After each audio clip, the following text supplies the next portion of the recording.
नमस्कार, मैं बी.एस. मीना, सहायक आचार्य हिंदी, राजकीय महाविद्यालय बावनबास ऑनलाइन क्लासेज में आपका हार्दिक स्वागत करता हूं। प्रिय विद्यार्थियों, आज हम समाचार के स्रोत क्या क्या हो सकते हैं इस विषय पर चर्चा करेंगे।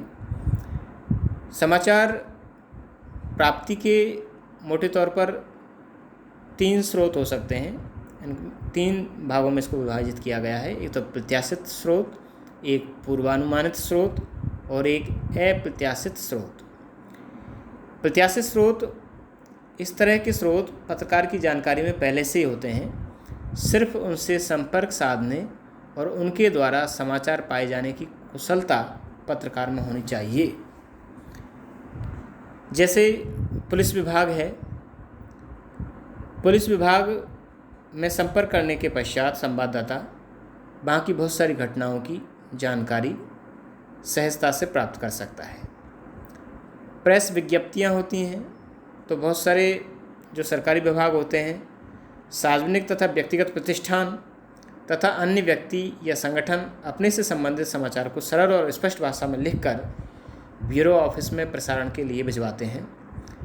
सरकारी विज्ञप्तियाँ जिसमें प्रेस कम्युनिकेशंस है, प्रेस रिलीज है, हैंडआउट है, गैर विभागीय हैंडआउट हैं, इनके माध्यम से भी एक समाचार संवाददाता, एक अखबार का संवाददाता इन समाचारों को प्राप्त कर सकता है।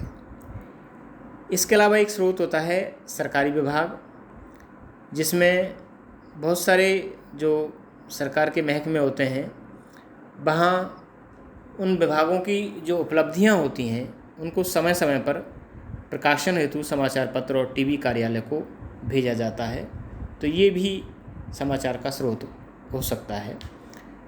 कॉरपोरेट ऑफिस जो होते हैं, निजी क्षेत्र की कंपनियों के ऑफिस अपनी कंपनी से संबंधित समाचारों को दिलचस्पी से रखते हैं और टेलीविज़न में कई चैनल व्यापार पर आधारित हैं।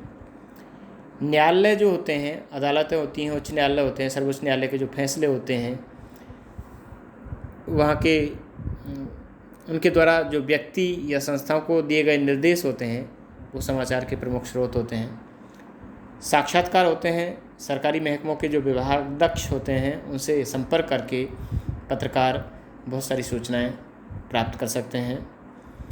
पत्रकार वार्ता का आयोजन करके भी बहुत सारी खबरें प्रकाशन में आती हैं।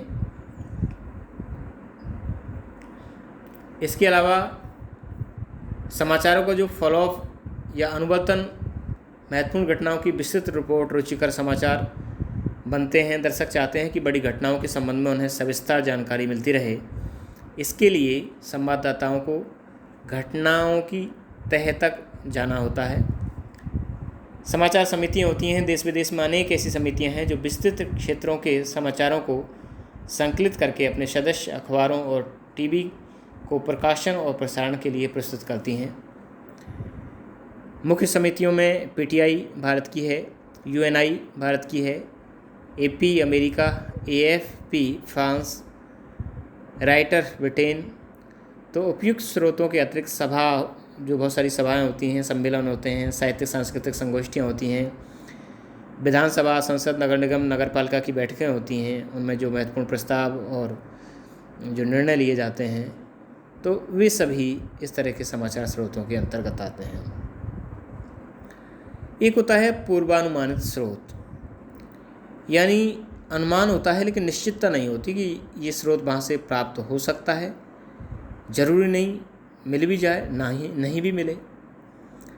तो इस तरह के स्रोत, जैसे बड़े जो नगर हैं उनमें गंदगी की समस्या है, या छोटे नगरों में सड़कों की नालियों की समस्या है, इनसे जनजीवन कितना और किस तरह से प्रभावित हो रहा है, या अस्पतालों में सफाई और स्वच्छता की क्या स्थिति है, वहाँ लंबी लंबी लाइनें क्यों लग रही हैं, क्या वहाँ टेक्निकल स्टाफ की कमी है, या वहाँ पर कंप्यूटर ऑपरेटर्स की कमी है, नर्स कंपाउंडर की कमी है, किस तरह की समस्या से वो महकमा जूझ रहा है।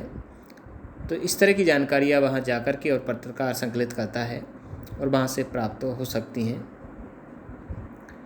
एक स्रोत होता है अप्रत्याशित स्रोत, जहाँ पर बहुत कम संभावना होती है या संभावना लगभग नहीं होती है, लेकिन एक कुशल पत्रकार वहाँ उस घटना की तह तक पहुँच करके और बहुत सारे महत्वपूर्ण समाचारों को प्राप्त कर सकता है।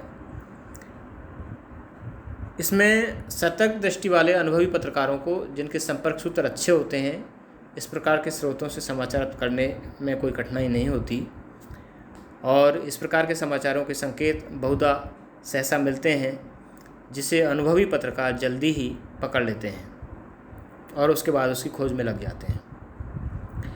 जैसे नगर के निर्माण विभाग ने एक बहुमंजिला विशालकाय इमारत बनाने का काम हाथ में लिया था।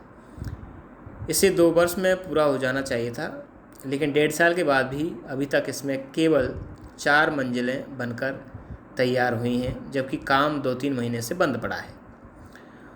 उधर से गुजरते हुए एक पत्रकार का ध्यान इस ओर गया तो उसने यह जानना चाहा कि इसका कारण क्या है। थोड़ी पूछताछ के बाद पता चला कि ठेकेदार ने काम बंद कर रखा है।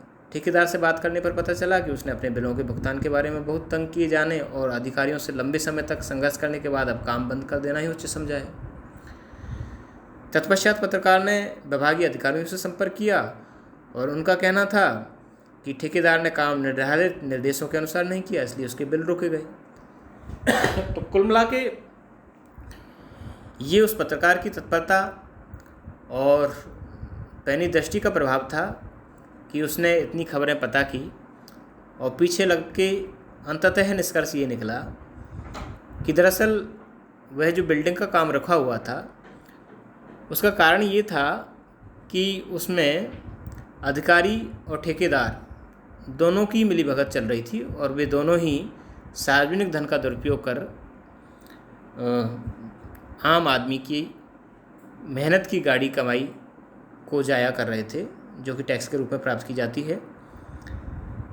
तो ये जो खबर है वो तब प्राप्त हुई जब वह पत्रकार पूरी तरह से उसमें तल्लीन हो गया, उसके पीछे लग गया।